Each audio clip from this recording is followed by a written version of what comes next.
Western journalists to come and look for themselves, even cracking a joke as he welcomed the foreign press.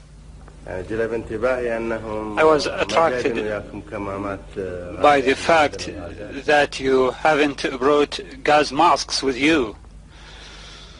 The decision to fly foreign journalists to the northern borders is a measure of how keen the Iraqis are to protest their innocence.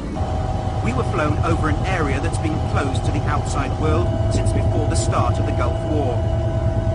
Over Iraqi army positions and fortresses to the heart of Kurdistan.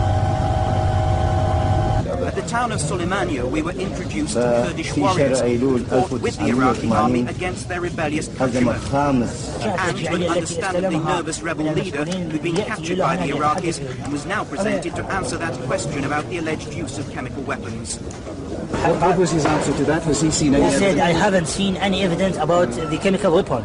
I haven't seen anything, he said. To demonstrate the government's ability to forgive its misguided subjects, we were taken to a reception centre where Kurds and their families who supported the rebels, fled into Turkey when their villages were attacked by the army, are now being allowed back under an amnesty. The arrival of food supplies, first these people had seen in days, they said, conveniently timed to coincide with the arrival of the world's press.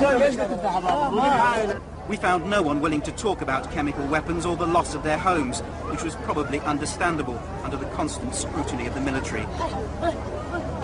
The final proof that Iraq has been viciously slandered by the Western world was to have been a journey to the valleys where chemical weapons had allegedly been used.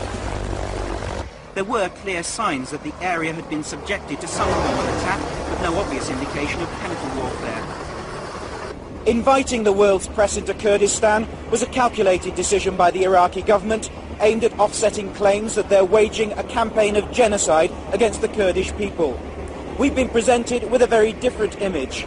There have been no complaints of and no evidence of chemical weapons used here. However, the places we've been taken to and the people we've met have been very carefully selected. Anyone with a different story to tell would have great difficulty reaching us. But what was now becoming clear was the price the Kurds are paying for their stubborn campaign to establish their own state here. Settlement after settlement has been razed by the army. This village, 20 miles from the Turkish border, typical. Houses wrecked by aerial attack, then bulldozed to prevent the Kurds returning. Even the trees have been killed by the heat of the fires, we were told. In their efforts to deny using chemical weapons, the Iraqis have revealed a scorched earth program to remove the Kurdish tribes from their mountain homes.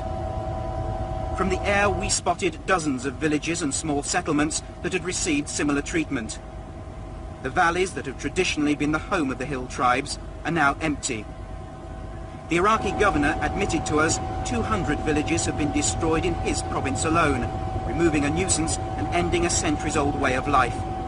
Paul Davis, ITN in northern Iraq.